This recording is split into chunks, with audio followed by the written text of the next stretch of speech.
இந்த குடும்பத்திலேருந்து வர்றவங்க தான் தொண்டு தொட்டு இருந்திருக்காங்க. தலைவர் வந்ததுக்கு பிறகு அதையும் மாற்றி இப்போ எல்லா ஜாதிக்காரவங்களும் கிராம நிர்வாக அதிகாரியாக வந்துட்டாங்க. அதுக்கு காரணம் யாருன்னு பார்த்தீங்கன்னா இதே புரட்சி தலைவர் தான். புரட்சி தலைவர் காலத்தில்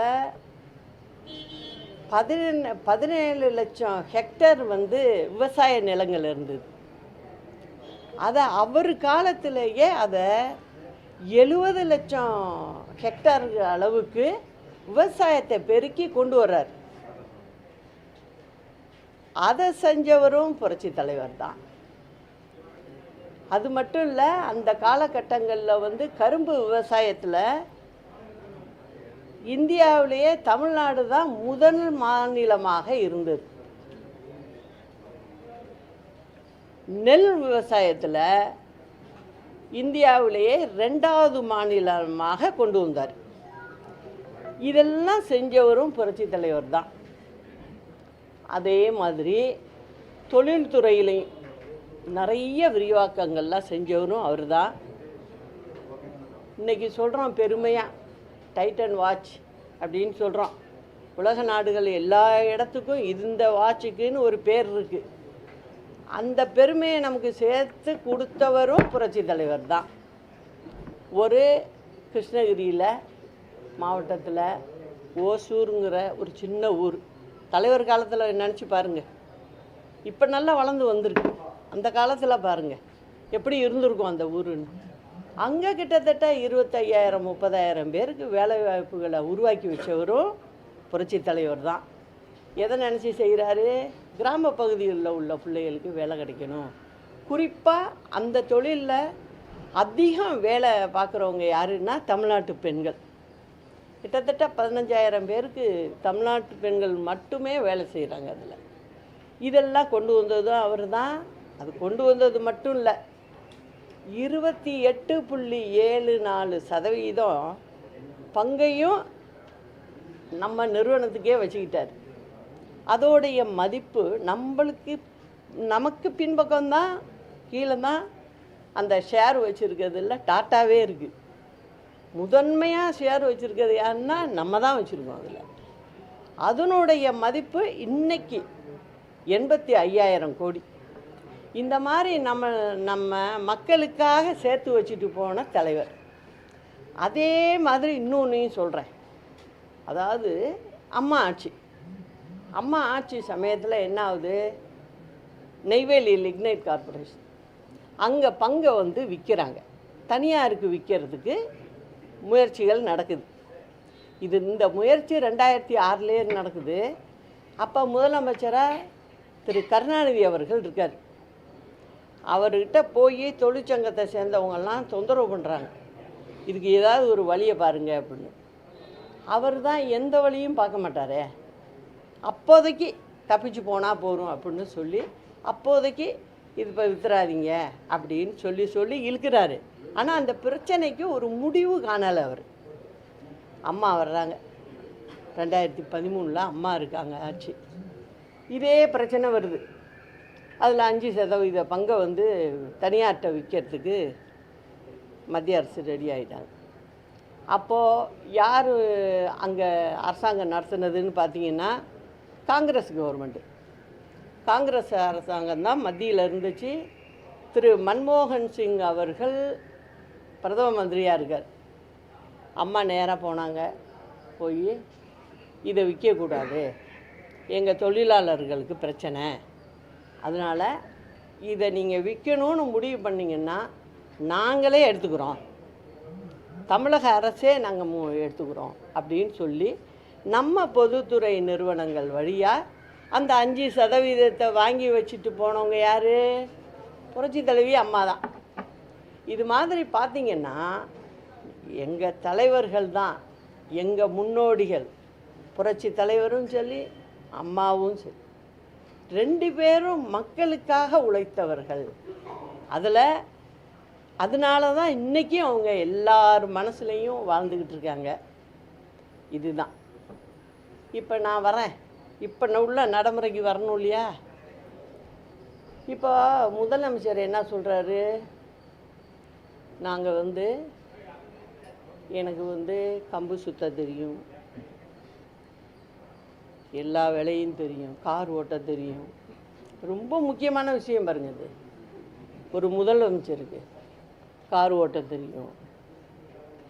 வண்டியில் போகும்போது பாட்டு கேட்க, நம்மலாம் பாட்டே கேட்குறதில்ல, யாருமே கேட்குறது இல்லையோ, பாட்டு கேட்க தெரியும். அது குறிப்பாக யார் பாட்டு? புரட்சித் தலைவரோட பாட்டு. அதை நான் தவறுன்னு சொல்லலை, அந்த பாட்டை கேட்டுனாலும் இந்த மக்களுக்கு செய்யக்கூடாதான்னு தான் நான். ஏன்னா புரட்சித் தலைவரையும் மக்களையும் பிரிக்க முடியாது, சினிமாலையும் பிரிக்க முடியாது. நீங்கள் அந்த ஏழை மக்களுக்காக தான் அந்த பாட்டு பாடினா கூட அதில் ஒரு அர்த்தம் இருக்கும், ஒரு சமூக நீதி இருந்துக்கிட்டே இருக்கும். எனக்கு என்ன வருத்தம், முதலமைச்சர் சொன்னது நானும் டிவியில் பார்த்தேன், ஒரே ஒரு வருத்தம்தான். கேட்குறதில் தப்பு இல்லை, நல்ல விஷயந்தான். அதுவும் தலைவர் பாட்டேங்கிறப்ப நல்லா கேளுங்க, வேணான்னு சொல்ல. ஆனால் அவர் மாதிரி நீங்கள் செஞ்சுருக்கலாமே மக்களுக்கு. இப்போ 56 மாதம் ஆயிடுச்சு, என்ன பண்ணீங்க? உண்மையே செய்யலையே. மக்களுக்குன்னு என்ன செஞ்சீங்க? இப்போ தேர்தல் வரப்போகுது அப்படிங்கும்போது என்ன பண்ணுறீங்க? சரி 3000 கொடுப்போம் பொங்கலுக்கு அப்படின்னு சொல்கிறீங்க. இந்த பொங்கல் விஷயத்தை நான் முக்கியம் சொல்லி ஆகணும் உங்களுக்கெல்லாம். அம்மா இருந்தப்போ என்ன பண்ணாங்க? இப்போ உங்கள் வீட்டுங்களெல்லாம் பாருங்கள், நம்மளுடைய மரபு அது. அதனால என்ன பண்ணுவீங்க, நீங்கள் வீட்டில் உங்கள் வீட்டுக்கு உறவுகள் விட்டு போயிடக்கூடாது, அதுதான் அதில் கான்செப்டே. அப்படிங்கிறதுக்காக தான் நம்ம வந்து சீர்வரிசை கொடுக்கறது. 1 லட்சமும் இருக்கிறவங்க கொடுக்கலாம், 1 ரூபா இருக்கிறவங்களும் கொடுக்க முடியும். அதை சந்தோஷமாக போய் அவங்க கொடுத்துட்டு வருவாங்க. இதுதான் நடைமுறை. அந்த அடிப்படையில் தான் அம்மா வந்து, அம்மா கொடுத்தது 100 ரூபா தான், பெருசாக கொடுக்கல. அந்த 100 ரூபாயை எப்படி கொடுத்தாங்க? இது ஒரு சீதனம், நம்ம தமிழ்நாடு அரசாங்கத்தை நடத்துகிறோம், நம்ம பிள்ளைங்க எல்லாருமே தமிழ்நாட்டில் வாழ்கிறவங்க அப்படின்னு நினச்சி கொடுத்தது தான் அந்த 100 ரூபா. வரிசையாக கொடுத்தது தான் அம்மா கொடுத்தது. ஆனால் அதை நீங்கள் காலப்போக்கில் என்னத்துக்கு கொண்டு போயிட்டீங்கன்னா, வாக்கு வாங்கணும், ஓட்டை வாங்கணுங்கிற முறையில் மாறி போகுது. அது மாறுறது எவ்வளோ பெரிய தவறு. நீங்கள் ஏலம் போடுற மாதிரி வர்றீங்க. அம்மா கொடுத்தப்ப ஏதாவது நீங்கள்லாம் ப்ரெஸ்ஸெல்லாம் இருந்திருப்பீங்க, அப்பையும் ஒரு சின்ன இது யாராவது சொல்லியிருப்பாங்களா? எதுக்கு அம்மா இது பத்தலைன்னு சொல்லியிருப்பாங்களா யாராவது? இல்லை. என்ன காரணம்னா, கொடுத்ததனுடைய அர்த்தம் அது. அதாவது நம்ம வீட்டு மக்களுக்கு நம்ம கொடுக்குறோம், அது ஒரு உறவை கொடுக்கறதுக்கு குறிக்கிறதுக்காக கொடுக்கப்பட்டது அது. ஆனால் நீங்கள் அதை வாக்கு வங்கிக்காக மாற்றி கொண்டு போகிறீங்க.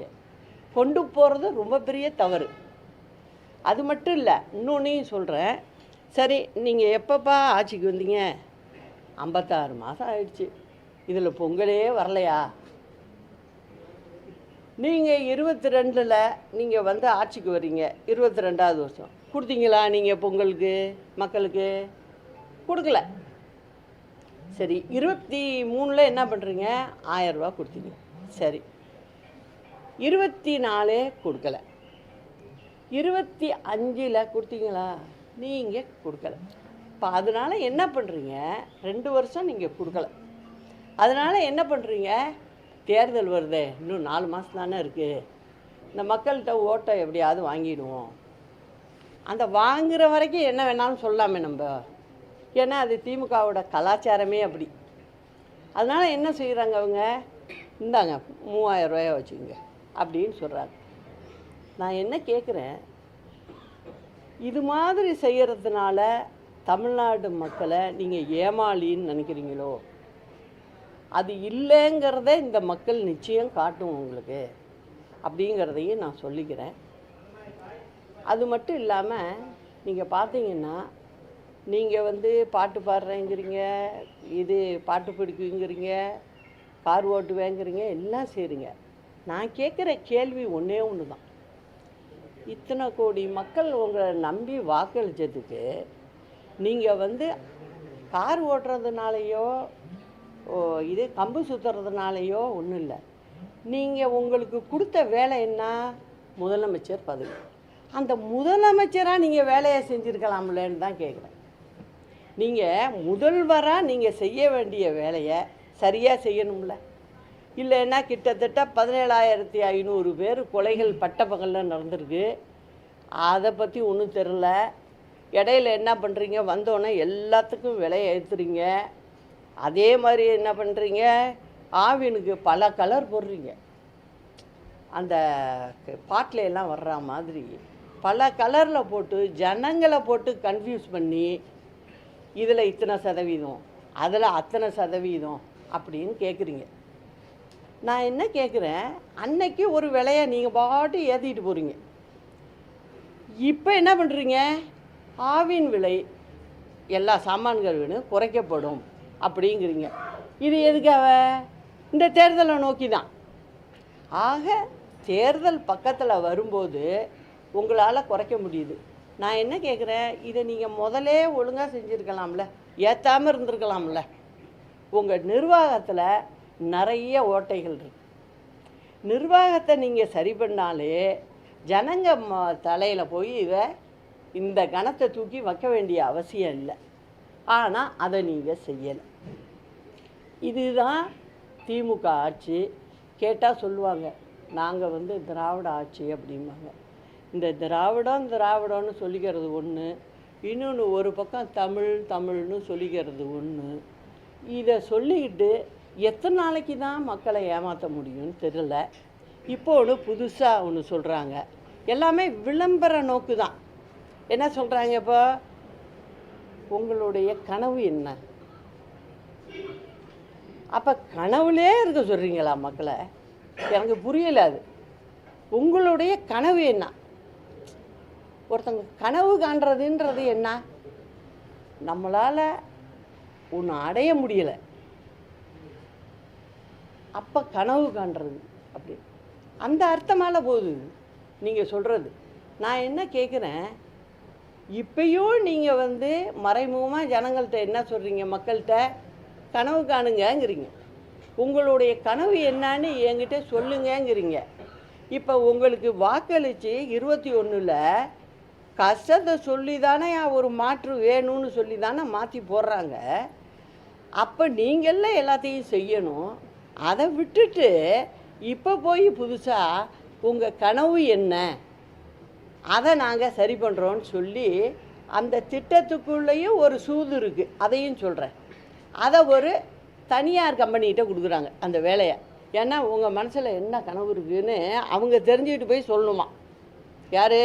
தனியார் கம்பெனி போய் சொல்லணும்.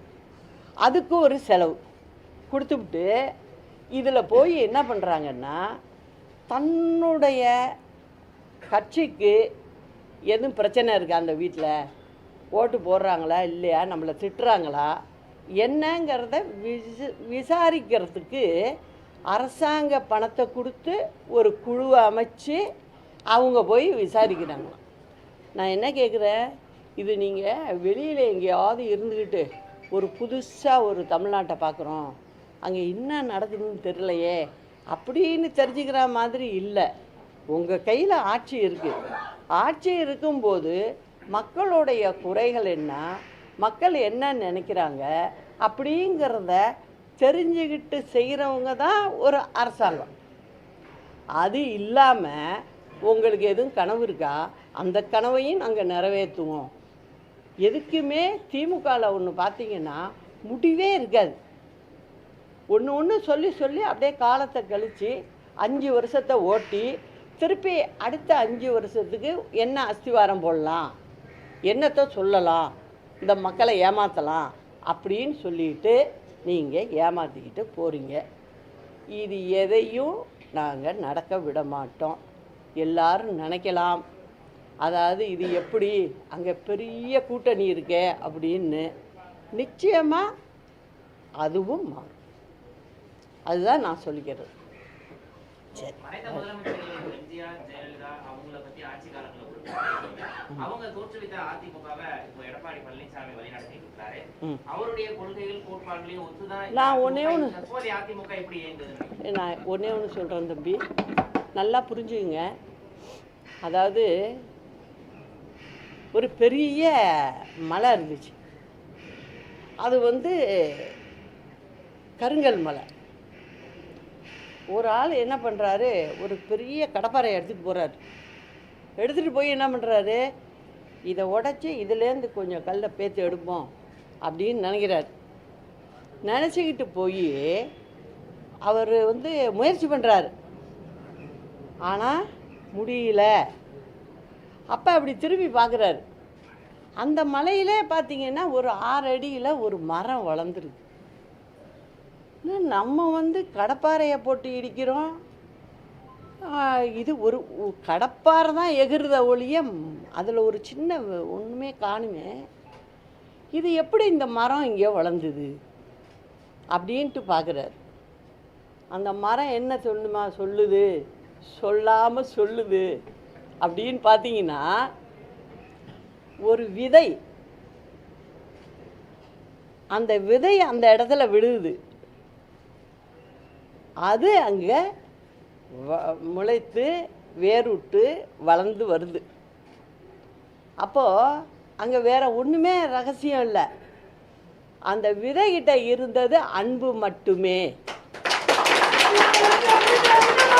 அந்த அன்புனால தான் அந்த மரம் அங்கே வளர்ந்துது. அதுக்கிட்ட கடப்பாறை கிடையாது, ஒன்றும் கிடையாது, ஆனால் வளர்ந்துது. கடப்பாறையை கையில் வச்சவன் ஏமாந்தான். இதுதான் இந்த விடுகதைக்கு நீங்களே அர்த்தம் பார்த்தீங்க.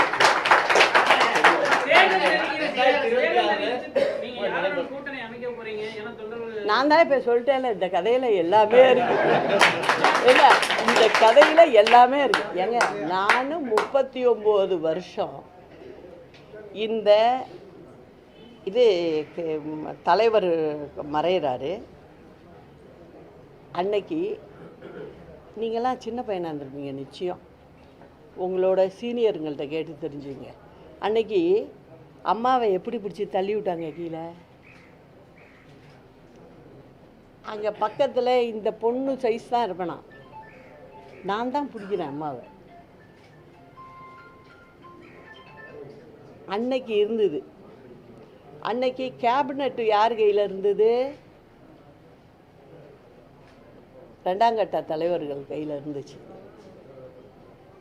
எல்லாம் பண்ணாங்க.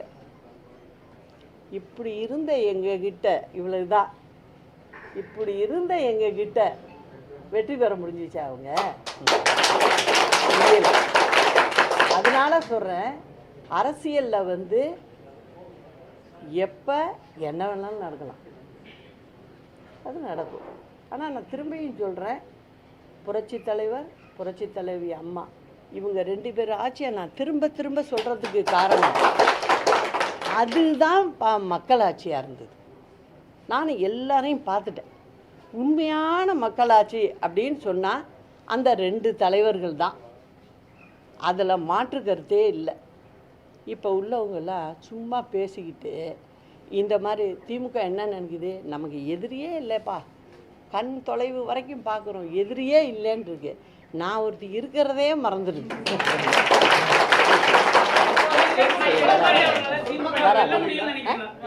சரி, சீக்கிரம் உங்களெல்லாம் நான் தனியாக போக மாட்டேன், உங்களெல்லாம் கூப்பிட்டு எல்லோரும் வாங்கப்பா, எடுங்க, பப்ளிக் ரியாக்ஷனை பாருங்கள் என்னன்னு நீங்களே போடக்கூடிய நேரம் மிக விரைவில் வரும்.